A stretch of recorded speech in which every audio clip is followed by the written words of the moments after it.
سورة المجادلة. أعوذ بالله من الشيطان الرجيم. بسم الله الرحمن الرحيم. رب اشرح لي صدري ويسر لي أمري واحلل عقدة من لساني يفقه قولي. رب زدني علما رب زدني علما. سبحانك لا علم لنا إلا ما علمتنا إنك أنت العليم الحكيم. قد سمع الله قول التي تجادلك في زوجها وتشتكي إلى الله والله يسمع تحاوركما إن الله سميع بصير.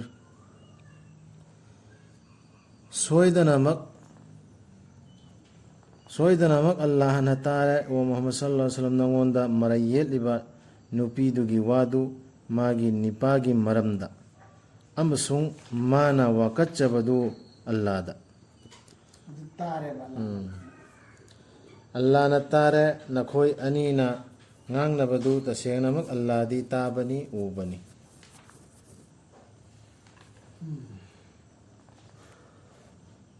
Nakhoigi manungdagi jihar taubasingdu jihar taubadi jihar ki matangda yengbiyu 33:4 gi mama tasbih nangse ai magumani nakhoigi manungdagi jihar taubasingdu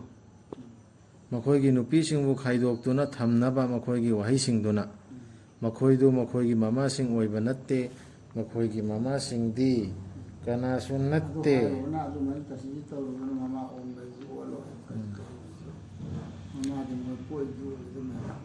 makhoigi mamasingdi kana sunnatte makhoibu pokpikibasingdu nattana tasena makhoina haibani fattabawa amasung oidabawa adubu tasengnamak alladi ngakpi haibani kokpi haibani ana soidan tawkibsindu kokpire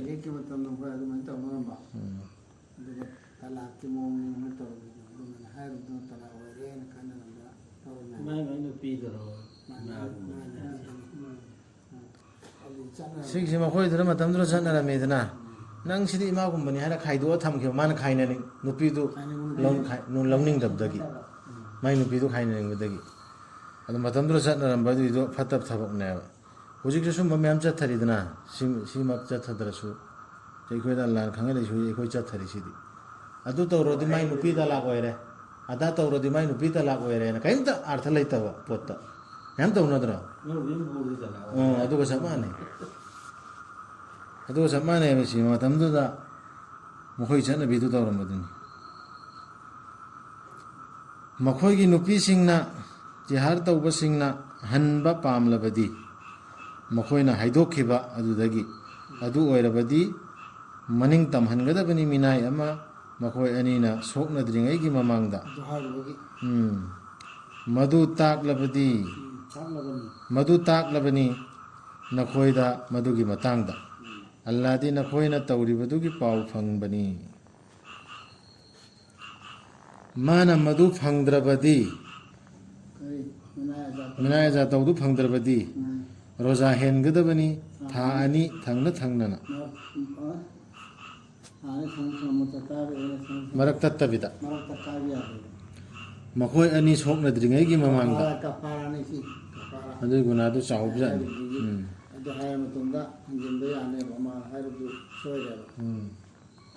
aduga mana madubu ngamdrabadi chak pijagadabani anangba humfu madu nakhoina mapung phana phajanabagini Allah amsung magi rasul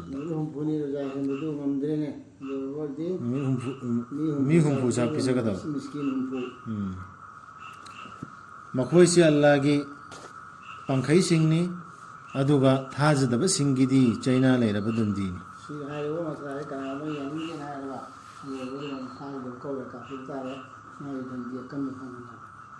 sumaina ruza henba chara henba drogi minai asuk chak pichaba mi asuk chak pichaba kra hairse ikhoina pangsen du semna tawnari do Allah na hairse khaktani atai semba yade henba ꯀꯁꯝꯒꯤꯁꯨ Kasam ꯆꯥꯕꯩꯁꯨ ꯂꯩꯗꯨꯅꯤ ꯑꯗꯨꯃꯥꯏꯅ ꯃꯤꯅꯥꯏ ꯔꯖꯥ ꯇꯧꯕ ꯍꯥꯏꯔꯦꯗꯅ ꯑꯗꯒꯤ ꯔꯣꯖꯥ ꯍꯦꯟꯕ ꯍꯥꯏꯔꯦꯗꯅ ꯑꯗꯩ ꯑꯃꯅ ꯆꯥꯛ ꯄꯤꯖꯕꯅꯦꯕ ꯑꯍꯨꯝꯁꯦ ꯑꯄꯥꯝꯕ ꯑꯃꯅꯦꯕ ꯑꯗꯨ ꯃꯤꯅꯥꯏꯁꯨ ꯂꯩꯇ꯭ꯔꯦ ꯍꯧꯖꯤꯛ ꯔꯣꯖꯥ ꯍꯦꯟꯕꯁꯨ ꯉꯝꯗ꯭ꯔꯦꯅ ꯈꯜꯂꯣ ꯆꯥꯛ ꯄꯤꯖꯕꯁꯨ ꯑꯗꯨꯝ ꯇꯥꯔꯦ ꯆꯥꯛ ꯄꯤꯖꯕꯁꯨ ꯉꯝꯗ꯭ꯔꯦ ꯇꯣꯞ ꯇꯥꯔꯦ ꯃꯤꯅꯥꯏ ꯃꯌꯥꯝ ꯑꯃ ꯂꯩꯒꯦ ꯃꯤꯅꯥꯏꯗꯤ ꯃꯌꯥꯝ ꯑꯃ ꯂꯩꯔꯤꯁꯤꯗꯤ ꯑꯩꯈꯣꯏꯅ ꯈꯪꯗ꯭ꯔꯒ ꯄꯩꯗ ꯂꯩ ꯖꯦꯜꯗ ꯊꯥꯗꯣꯛꯄꯗꯤ ꯌꯥꯔꯕ ꯃꯥꯏ ꯊꯥꯗꯣꯛꯄꯤꯅꯕ ꯃꯤ ꯂꯩꯇꯕ ꯑꯗꯨꯝ ꯊꯕꯛ ꯁꯨꯗꯅ ꯂꯩꯕ ꯄꯩꯗ ꯂꯩ ꯌꯦꯟꯗ ꯊꯥꯗꯣꯛꯄ ꯌꯥꯏ ꯁꯔꯀꯥꯔꯒꯤ ꯊꯕꯛ ꯁꯨꯗꯅ ꯑꯗꯨꯝ ꯂꯩꯔ ꯃꯥꯏ ꯃꯤ ꯂꯩꯇꯕ ꯑꯗꯨ ꯊꯥꯗꯣꯛꯄ ꯌꯥꯏ ꯃꯅꯤꯄꯨꯔꯗꯗꯤ ꯂꯩꯔꯝꯃꯣꯏ ꯄꯩꯗ ꯂꯩ ꯄꯩꯗ ꯂꯩ ꯇꯁꯦꯡꯅꯃꯛ ꯑꯜꯂꯥ ꯑꯃꯁꯨꯡ ꯃꯥꯒꯤ ꯔꯁꯨꯜꯒꯤ ꯃꯥꯌꯣꯛꯇ ꯂꯦꯞꯄꯁꯤꯡꯗꯨ ꯆꯣꯞꯍꯟꯒꯅꯤ ꯃꯈꯣꯏꯒꯤ ꯃꯃꯥꯡꯒꯤꯁꯤꯡꯁꯨ ꯆꯣꯞꯍꯟꯈꯤꯕꯒꯨꯝ ꯁꯤꯒꯤ ꯃꯁꯂꯥꯁꯤꯗꯩ ꯑꯣꯏꯅ ꯃꯔꯨ ꯑꯣꯏꯅ ꯍꯥꯏꯔꯤ ꯑꯜꯂꯥ ꯔꯁꯨꯜꯒꯤ ꯃꯥꯌꯣꯛꯇ ꯂꯦꯞꯄ ꯁꯤ ꯇꯧꯒꯗꯕ ꯀꯩ ꯅꯤꯌꯣꯝ ꯑꯃ ꯁꯦꯝꯗꯣꯛꯑꯦꯅꯦ ꯑꯗꯨꯒ ꯍꯧꯖꯤꯛ ꯃꯥꯒꯤ ꯍꯥꯟꯅ ꯃꯃꯥꯡꯒꯤꯗꯁꯨ ꯑꯗꯨꯃꯥꯏꯅ ꯇꯧꯕꯗ ꯆꯣꯞꯍꯟꯈꯤꯕꯗꯨꯅ ꯃꯈꯣꯏꯁꯨ ꯆꯣꯞꯍꯟꯒꯅꯦꯕ ꯁꯤꯒꯤ ꯀꯥꯅꯨꯟ ꯑꯜꯂꯥꯅ ꯁꯤꯔꯛꯏꯕ ꯄꯥꯡꯈꯩꯁꯦ ꯁꯤ ꯁꯦꯝꯗꯣꯛ ꯁꯦꯝꯖꯤꯟ ꯇꯧꯕ ꯌꯥꯗ꯭ꯔꯦ ꯁꯤ ꯌꯥꯗ꯭ꯔꯗꯤ ꯆꯣꯞꯍꯟꯒꯅꯦꯕ ꯁꯣꯏꯗꯅꯃꯛ ꯑꯩꯈꯣꯏꯅ ꯍꯥꯏꯗꯤ ꯑꯜꯂꯥꯅ ꯊꯥꯗꯈ꯭ꯔꯕꯅꯤ ꯑꯌꯥꯠꯁꯤꯡ ꯃꯌꯦꯛ ꯁꯦꯡꯂꯕ ꯗꯂꯤꯜꯁꯤꯡ ꯑꯣꯏꯅ ꯊꯥꯖꯗꯕꯁꯤꯡꯒꯤꯗꯤ ꯆꯣꯞꯂꯒꯗꯕ ꯗꯟꯗꯤꯅꯤ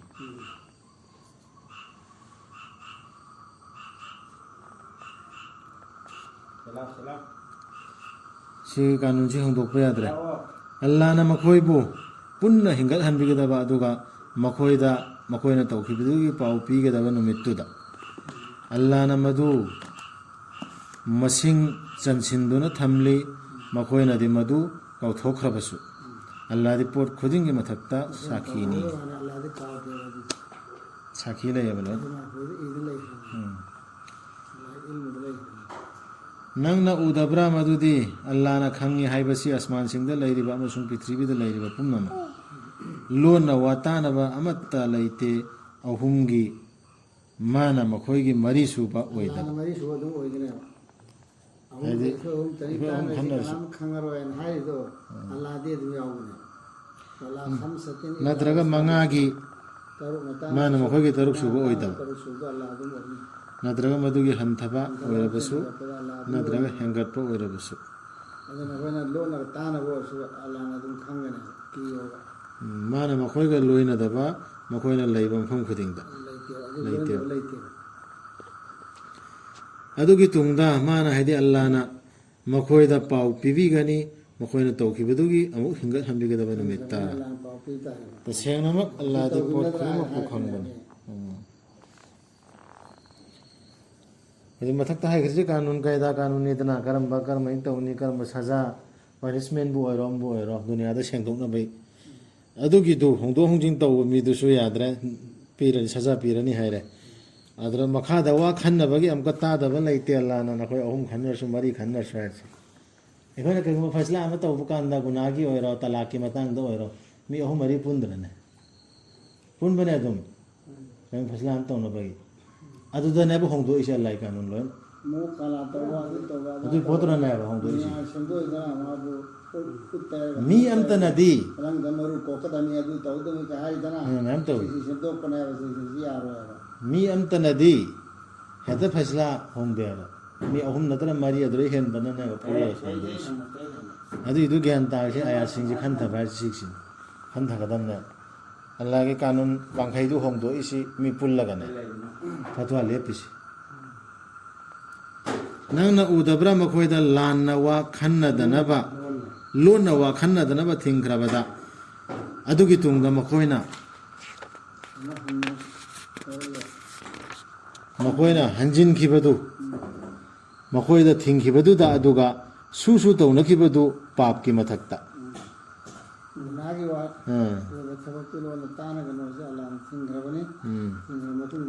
ꯁꯨ ꯇꯧꯅꯩꯌꯦꯕ ꯑꯗꯨ ꯎꯗꯕ꯭ꯔꯥꯕ ꯈꯠꯅꯕ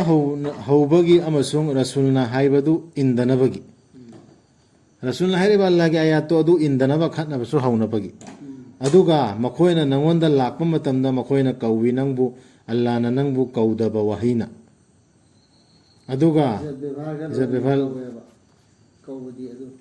ꯑꯜꯂꯥꯍꯅ ꯍꯥꯏꯗꯕ ꯋꯥꯍꯩꯗꯨ ꯍꯥꯏꯕ ꯋꯥꯍꯩꯗꯨ ꯅꯠꯇꯕ ꯑꯔꯥꯟꯕ ꯋꯥꯍꯩ ꯑꯃ ꯁꯤꯖꯤꯟꯅꯕ ꯍꯥꯏꯌꯦ ꯑꯗꯨꯒ ꯃꯈꯣꯏꯅ ꯅꯪꯉꯣꯟꯗ ꯂꯥꯛꯄ ꯃꯇꯝꯗ ꯃꯈꯣꯏꯅ ꯀꯧꯏ ꯅꯪꯕꯨ ꯑꯜꯂꯥꯍꯅ ꯅꯪꯕꯨ ꯀꯧꯗꯕ ꯋꯥꯍꯩꯅ ꯑꯗꯨꯒ ꯃꯈꯣꯏꯅ ꯍꯥꯏ ꯃꯁꯥꯒꯤ ꯅꯨꯡꯗ ꯍꯥꯏꯌꯦꯕ ꯀꯔꯤꯒꯤ ꯑꯜꯂꯥꯍꯅ ꯗꯟꯗꯤ ꯄꯤꯗꯕꯒꯦ ꯑꯩꯈꯣꯏꯅ ꯍꯥꯏꯈꯤꯕ ꯑꯗꯨꯒꯤ ꯑꯩꯈꯣꯏꯅ ꯑꯜꯂꯥꯍꯅ ꯍꯥꯏꯗꯕ ꯑꯁꯂꯥꯃꯨ ꯑꯂꯩꯀꯨꯝ ꯁꯤꯅ ꯑꯜꯂꯥꯍꯅ ꯍꯥꯏꯔꯤꯗꯤ ꯅꯠꯇ꯭ꯔꯥ ꯑꯁꯂꯥꯃꯨ ꯑꯂꯩꯀꯨꯝ ꯍꯥꯏꯅ ꯍꯥꯏꯔꯒ ꯇꯧꯔꯝꯕꯗꯨ ꯑꯗꯨꯅꯤ ꯑꯜꯂꯥꯍꯅ ꯍꯥꯏꯗꯕ ꯀꯔꯤꯒꯤ ꯗꯟꯗꯤ ꯄꯤꯔꯛꯇꯕꯒꯦꯅ ꯃꯈꯣꯏ ꯃꯁꯥꯅꯁꯨ ꯈꯜꯂꯦꯕ ꯃꯇꯤꯛ ꯑꯣꯛꯂꯕꯅꯤ ꯃꯈꯣꯏꯒꯤꯗꯤ ꯖꯍꯟꯅꯝꯅ ꯃꯁꯥꯕꯨ ꯆꯥꯛꯊꯦꯛꯍꯟꯖꯅꯕ ꯃꯗꯨꯗ ꯐꯠꯈꯤꯗꯕꯅꯤꯗ ꯃꯗꯨꯒꯤ ꯄꯟꯊꯨꯡꯐꯝꯗꯨ ꯁꯝꯅ ꯍꯥꯏꯔꯕꯗ ꯑꯩꯈꯣꯏꯅ ꯈꯟꯊꯔꯁꯨ ꯌꯥꯏ ꯁꯤꯗ ꯍꯧꯖꯤꯛꯀꯤ ꯋꯥ ꯂꯣꯟꯅ ꯐꯠꯇꯕ ꯋꯥ ꯈꯟꯅꯔꯤꯗꯣ ꯑꯔꯥꯟꯕ ꯋꯥ ꯒꯨꯅꯥꯒꯤ ꯋꯥ ꯈꯟꯅꯕꯁꯤꯗ ꯑꯜꯂꯥꯍꯅ ꯍꯥꯏꯔꯛꯏꯕ ꯄꯥꯡꯈꯩꯁꯤꯒꯤ ꯋꯥꯡꯃꯗ ꯈꯟꯅꯗꯅ ꯃꯌꯥꯝ ꯐꯩꯁꯂꯥ ꯇꯥꯏꯗꯅ ꯇꯥꯕꯗꯨꯁꯨ ꯑꯃꯨꯛꯀ ꯑꯦꯠꯂꯦꯕ ꯑꯜꯂꯥꯍꯒꯤ ꯔꯁꯨꯜꯗ ꯑꯦꯠꯇꯤ ꯑꯜꯂꯥꯍꯒꯤ ꯑꯌꯥꯠꯇ ꯑꯦꯠꯂꯤꯕ ꯅꯠꯇ꯭ꯔꯣ ꯑꯦꯠꯄꯝꯗ ꯑꯣꯏꯕꯗ ꯑꯦꯠꯄꯗꯁꯨ ꯑꯃꯨꯛꯀꯁꯨ ꯈꯜꯂꯦꯕ ꯑꯩꯈꯣꯏꯅ ꯈꯟꯅꯔꯤꯁꯤ ꯂꯥꯜꯂꯗꯤ ꯑꯩꯈꯣꯏꯅ ꯇꯧꯔꯤꯕ ꯐꯩꯁꯂꯥꯁꯤ ꯂꯥꯜꯂꯗꯤ ꯑꯜꯂꯥꯍꯅ ꯁꯖꯥ ꯄꯤꯔꯛꯄ ꯌꯥꯏꯅ ꯈꯜꯂꯦ ꯃꯅꯨꯡꯗ ಅದು ಚುಮ್ಮಿಯನ ಲಿಂಗ್ನ ಚಟ್ಲೆ ಅಯ್ಕೋನ ಖನ್ನರಿವ ತೌರಿವ ಫತ್ವಾ ಚುಮ್ಮಿ ಖಲ್ಲೆ ಓ ಥಾಜಬಸಿಂಗ್ ನಖೋಯ್ನ ಲನಾಯಿವಾ ಖನ್ನಬದ ಖನ್ನಗನು ಪಾಪ್ಕಿ ಥಬಕ್ಕಿ ಥಬಕ್ ಖ್ವಾꯏದꯩ ಚಾꯎꯕ ಪಾಪ್ತಿ ಅಲ್ಲಾಹಗೆ ಆಯಾತ್ ಪಂಖೈಸಿ ಲಾಂಥೋꯛꯄ ಖನ್ನಬದು ನತ್ರ ಪಾಪ್ಕಿ ಥಬ ಲೋಯ್ನ ಚನ್ಖ್ರೆಸಿ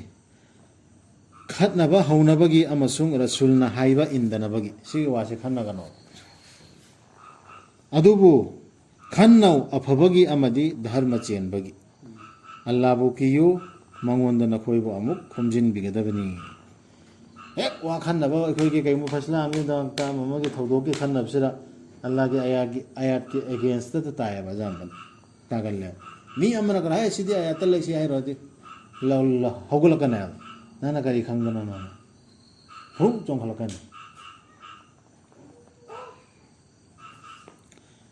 ꯂꯣꯟꯅ ꯋꯥ ꯈꯟꯅꯕ ꯍꯥꯏꯕꯁꯤꯗꯤ ꯁꯨꯞꯅꯒꯤ ꯁꯩꯇꯥꯟꯗꯒꯤ ꯍꯧꯔꯛꯄꯅꯤ ꯑꯗꯨꯅ ꯁꯩꯇꯥꯟꯅꯁꯨ ꯍꯧꯔꯤꯃꯤꯗꯅꯁꯦ ꯃꯗꯨꯅ ꯊꯥꯖꯕꯁꯤꯡꯕꯨ ꯋꯥꯍꯟꯅꯕ ꯑꯗꯨꯕꯨ ꯃꯥꯅ ꯀꯔꯤꯁꯨ ꯁꯣꯛꯍꯟꯕ ꯉꯝꯂꯣꯏ ꯃꯈꯣꯏꯕꯨ ꯑꯜꯂꯥꯍꯒꯤ ꯑꯌꯥꯕ ꯌꯥꯎꯗꯅ ꯑꯗꯨꯅ ꯑꯜꯂꯥꯍꯗ ꯊꯥꯖꯕ ꯊꯝꯕ ꯑꯣꯏꯁꯅꯨ ꯊꯥꯖꯕꯁꯤꯡꯗ ꯑꯜꯂꯥꯍꯅ ꯀꯔꯤꯝꯇ ꯁꯣꯛꯍꯜꯂꯣꯏ ꯍꯥꯏꯔꯤꯑꯕ ꯂꯣꯟꯅ ꯈꯟꯅꯔꯤꯕꯁꯤꯡꯗꯨ ꯑꯗꯨꯅ ꯏꯃꯥꯟ ꯋꯥꯂꯥ ꯃꯣꯃꯤꯟꯗꯗꯤ ꯁꯣꯛꯍꯜꯂꯣꯏ ꯍꯥꯏꯔꯤꯃꯦ ꯁꯩꯇꯥꯟꯅ ꯈꯟꯅꯕꯗꯨꯅ ꯀꯥꯟꯅꯔꯣꯏ ꯑꯩꯈꯣꯏꯅ ꯆꯨꯝꯅ ꯂꯦꯞꯇꯕꯗꯩꯅꯦꯕ ꯁꯣꯝꯗ ꯄ꯭ꯂꯥꯟ ꯇꯧꯔꯛꯑꯦ ꯏꯃꯥ ꯕꯔꯕꯥꯠ ꯇꯥꯔꯦ ꯇꯨꯝꯗꯧꯔꯦ ꯑꯗꯨꯅ ꯄ꯭ꯂꯥꯟ ꯇꯧꯗꯅ ꯂꯣꯏꯈ꯭ꯔꯦ ꯈꯟꯅꯈ꯭ꯔꯦꯅ ꯀꯤꯔꯤꯁꯤ ꯑꯩꯈꯣই ꯁꯦꯡꯗꯕꯗꯩꯅꯤ ꯏꯁꯥ ꯑꯣ ꯊꯥꯖꯕꯁꯤꯡ ꯅꯈꯣꯏꯗ ꯃꯤꯇꯤꯟꯐꯝꯁꯤꯡꯗ ꯈꯔ ꯀꯣꯝꯊꯣꯛꯎ ꯍꯥꯏꯔꯛꯄꯗ ꯀꯣꯝꯊꯣꯛꯎ ꯑꯜꯂꯥꯍꯅꯁꯨ ꯀꯣꯝꯊꯣꯛꯄꯤꯒꯅꯤ ꯅꯈꯣꯏꯗ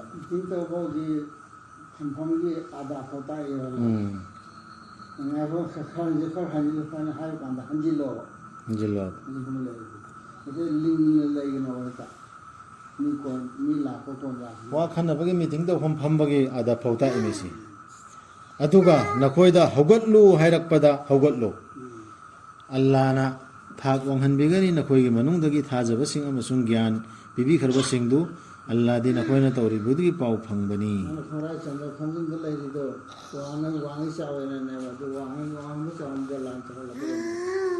ꯑꯩꯈꯣꯏꯗꯤ ꯁꯤꯗ ꯏꯖꯠꯁꯤ ꯑꯩꯈꯣꯏ ꯋꯥꯍꯩꯗ ꯇꯥꯟꯅꯔꯤꯃꯦꯕ ꯏꯃꯥ ꯃꯥꯅ ꯑꯗꯨ ꯏꯖꯠ ꯁꯣꯛꯇ꯭ꯔꯣ ꯍꯥꯏꯍꯟꯕ ꯌꯥꯕ꯭ꯔꯣ ꯈꯨꯝꯍꯧꯗꯕ ꯌꯥꯝꯇꯦ ꯍꯥꯏꯍꯧꯗꯕ ꯌꯥꯝꯇꯦ ꯍꯥꯏꯅ ꯑꯩꯈꯣꯏ ꯇꯥꯟꯅꯗꯅ ꯏꯖꯠꯁꯦ ꯈꯨꯠꯅ ꯇꯥꯟꯅ ꯑꯗꯨ ꯍꯥꯏꯍꯟꯕ ꯌꯥꯝꯇꯦ ꯃꯥꯒꯤ ꯏꯃꯨꯡꯗꯒꯤ ꯃꯥꯒꯤ ꯁꯥꯒꯩꯅ ꯑꯗꯨ ꯍꯥꯏꯕ ꯌꯥꯕ꯭ꯔꯥ ꯑꯗꯨ ꯇꯧꯕ ꯌꯥꯕ꯭ꯔꯥ ꯉꯥꯡꯕ ꯌꯥꯕ꯭ꯔꯥ ꯑꯗꯨꯃꯥꯏꯅ ꯆꯠꯍꯟꯕ ꯌꯥꯕ꯭ꯔꯥ ꯏꯖꯠ ꯇꯥꯟꯅꯔꯤꯃꯦꯕ ꯁꯤꯗ ꯑꯣ ꯊꯥꯖꯕꯁꯤꯡ ꯅꯈꯣꯏꯅ ꯔꯁꯨꯜꯒ ꯂꯅꯥꯏ ꯋꯥ ꯇꯥꯅꯒꯦ ꯅꯤꯡꯂꯕꯗꯤ ꯅꯈꯣꯏꯒꯤ ꯋꯥ ꯇꯥꯅꯕꯗꯨꯒꯤ ꯃꯥꯡ ꯊꯥꯍꯜꯂꯨ ꯗꯥꯟ ꯈꯔ ꯁꯗꯒꯥꯐꯥꯎ ꯈꯔ ꯇꯧ ꯍꯥꯏꯔꯤꯑꯕ ꯑꯩꯈꯣꯏꯁꯨ ꯔꯁꯨꯜꯒ ꯋꯥ ꯇꯥꯅꯕ ꯑꯌꯥꯠꯁꯤꯒ ꯈꯟꯅꯕ ꯑꯌꯥꯠꯁꯤꯒꯤ ꯃꯇꯥꯡꯗ ꯀꯩꯗꯧꯕ ꯑꯣꯏꯔꯗꯤ ꯁꯗꯒꯥ ꯐꯤꯇ꯭ꯔꯥ ꯄꯤꯊꯣꯛꯀꯗꯕꯅꯤ ꯑꯆꯥ ꯑꯊꯛꯇꯣꯁꯨ ꯇꯧꯅꯔꯤꯁꯤ ꯇꯧꯒꯗꯕꯅꯤ ꯑꯗꯨꯅ ꯑꯗꯨꯁꯨ ꯑꯗꯨꯝ ꯈꯥꯏꯗꯣꯛꯑꯅꯦꯕ ꯑꯗꯨꯝꯕ ꯋꯥꯗꯨ ꯇꯥꯟꯅꯕ ꯑꯐꯕꯒꯤ ꯇꯥꯟꯅꯕꯗ ꯃꯥ ꯌꯥꯎꯗ꯭ꯔꯕꯅꯤ나 ꯑꯗꯨ ꯃꯤꯗꯨꯗꯤ ꯑꯗꯨꯝ ꯋꯥ ꯇꯥꯟꯗ꯭ꯔꯤꯉꯩ ꯃꯃꯥꯡꯗ ꯁꯔꯀꯥꯔ ꯇꯧꯋꯦꯅ ꯍꯥꯏꯗꯅ ꯁꯔꯀꯥꯔ ꯇꯧꯔ ꯁꯔꯀꯥꯔ ꯇꯧꯔꯕ ꯈꯪꯗꯦꯗ ꯄꯤꯔꯨꯕ ꯄꯩꯁꯥ ꯈꯔ ꯇꯧꯔꯨꯕ ꯈꯪꯗꯦ ꯁꯤꯗ ꯑꯩꯅ ꯂꯩꯈ꯭ꯔꯅꯦꯕ ꯉꯥꯛꯇ ꯂꯧꯅꯤꯡꯗꯕꯒꯤ ꯃꯗꯨꯅ ꯑꯁꯨꯜꯒꯤ ꯃꯇꯝꯒꯤꯅꯤ ꯁꯤ ꯍꯧꯖꯤꯛꯀꯤ ꯅꯠꯇꯦ ꯑꯁꯨꯜꯗꯅꯤ ꯍꯥꯏꯁꯤ ꯃꯗꯨꯅ ꯍꯦꯟꯅ ꯐꯕꯅꯤ ꯅꯈꯣꯏꯒꯤꯗꯃꯛ ꯑꯃꯁꯨꯡ ꯍꯦꯟꯅ ꯁꯦꯡꯕꯅꯤ ꯑꯗꯨꯕꯨ ꯅꯈꯣꯏꯅ ꯐꯪꯗ꯭ꯔꯕꯗꯤ ꯃꯗꯨꯒꯤ ꯎꯄꯥꯏ ꯑꯗꯨ ꯑꯣꯏꯔꯕꯗꯤ ꯇꯁꯦꯡꯅꯃꯛ ꯑꯜꯂꯥꯍꯗꯤ ꯀꯣꯛꯄꯤ ꯍꯩꯕꯅꯤ ꯀꯟꯕꯤ ꯍꯩꯕꯅꯤ ꯀꯤꯕ꯭ꯔꯥ ꯅꯈꯣꯏꯅ ꯋꯥ ꯇꯥꯟꯅꯗ꯭ꯔꯤꯉꯩꯒꯤ ꯃꯃꯥꯡꯗ ꯗꯥꯟ ꯈꯔ ꯄꯤꯊꯣꯛꯄꯗꯨ ꯅꯈꯣꯏꯅ ꯃꯗꯨ ꯇꯧꯗ꯭ꯔꯕꯁꯨ ꯑꯜꯂꯥꯍꯅ ꯅꯨꯡꯁꯤꯅ ꯑꯣꯟꯁꯟꯕꯤꯔꯦ ꯅꯈꯣꯏꯗ ꯑꯗꯨꯅ ꯅꯃꯥꯖ ꯄꯨꯈꯠꯂꯨ ꯖꯀꯥꯠ ꯄꯤꯌꯨ ꯑꯃꯁꯨꯡ ꯑꯜꯂꯥꯍꯅ ꯍꯥꯏꯕ इल्लू अमसुंग मागी रसूलना अल्लाह दे पाव फंगबनी नखोयना तौरिबदुगी सदकल्लाहु अलazim